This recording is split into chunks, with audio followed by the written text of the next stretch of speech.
Wow, midnight and the Stephen Nolan Show across the UK. Next up, not all speeding convictions are fair. My next guest has found out just that. He's got let off 7 points and a £500 fine after taking the case to court. Now he wants to help other motorists. On his website, he claims has had 50,000 hits in the first few months of the operation. We'll also be joined by the voice of darts legend Sid Waddell.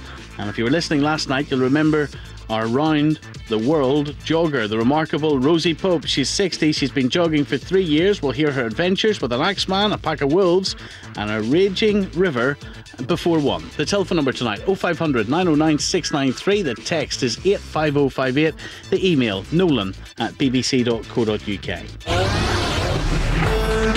It's past midnight. Chris Burton is a driver's champion. He says he can take on Goliath and win. Well, 18 months ago, the Middleton-based cameraman was charged with speeding. But instead of the usual 3 points to his licence and a small fine, Chris was punished with 7 points and a fine of nearly £500. He felt he had been unfairly treated, so he took the case to court. He won. And now what he's doing is offering the secret of his success on the internet to other drivers in a similar situation. In its first few months of operation, he claims that his website has received 50,000 visitors. I spoke to him and asked him how it all began. Well, 18 months ago, I was stopped allegedly speeding in Manchester. I was on my way to work. It was about 4:30 in the morning, empty carriageway. And I let it all go through, and rather than the 3 points and the £60 fine, I ended up with 7 points and £485. How fast were you going? I don't know. You don't know? I don't know. I was probably exceeding the limit, but right. I don't know exactly how fast it was. And what type of road were you on, mate? That was a dual carriageway, 3-lane dual carriageway, with central reservation, cycle lane, industrial area. It was lit and road marked for a 50, but when I went back, it was a 30. What do you mean now? It was road marked for a 50? Well, if you look at the highway code, it tells you that certain road markings designate the speed limit, and it wasn't an industrial area. It wasn't, by schools and hospitals and things. And the police must have told you what speed they reckoned you were going at. The police claimed that I was going 60 miles an hour, or just short of 60 in a 30. Now, because it was less than double, it's 59 point something that they alleged, I should have been given 3 points and a £60 fine.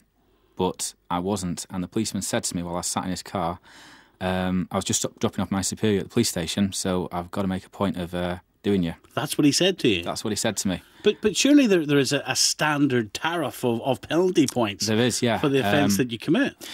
After I was given the 7 points and the £485 fine, I started researching and found out that was excessive, and that's when I managed to get the case reopened.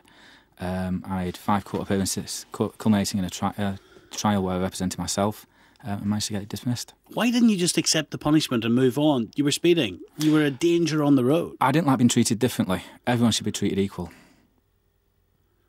But most other people would be abiding by the law. Yeah, but not by...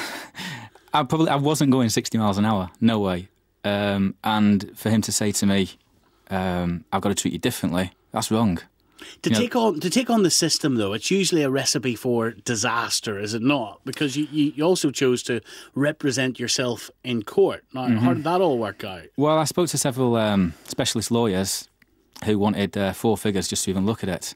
I couldn't afford that, so I spent weeks on the net. Fortunately, I'm self-employed.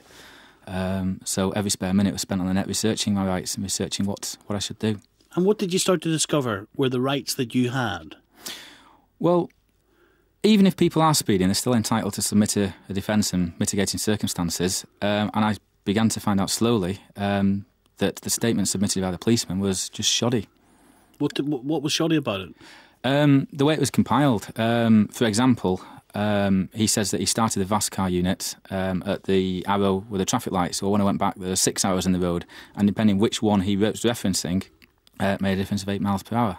It's an awful lot of effort to go into getting yourself off from something that you knew you were guilty for in the first place. If I'd been given the standard punishment, then I wouldn't have done a thing.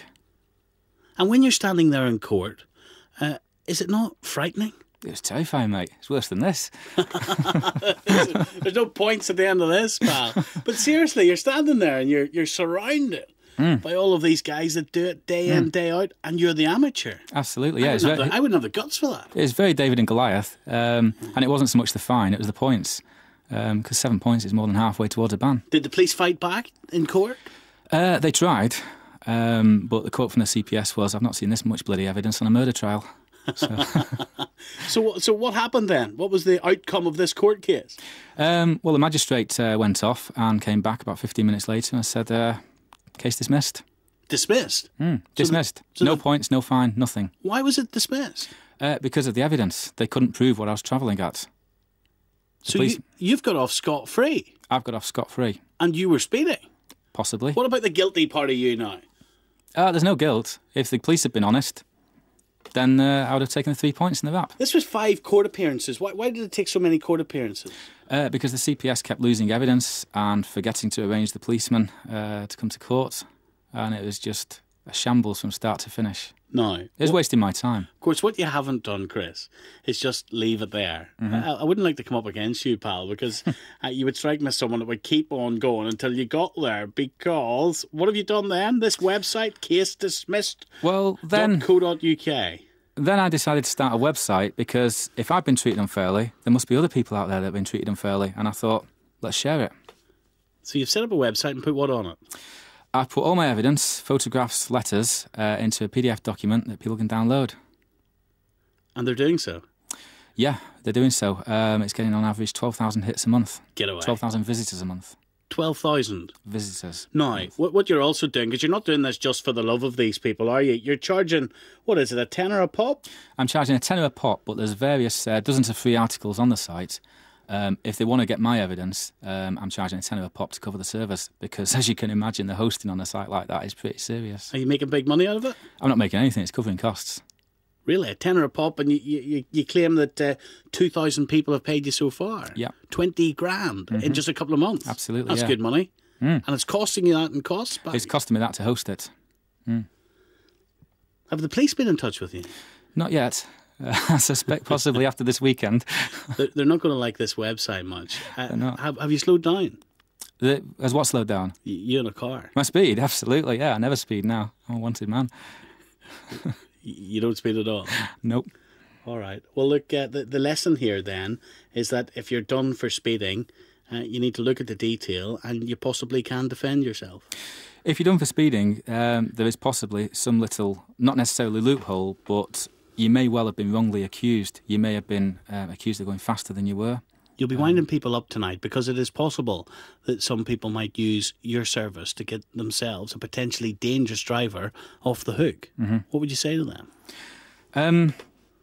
If the law hasn't been applied properly, then people aren't breaking it. Do you understand the dangers of speeding?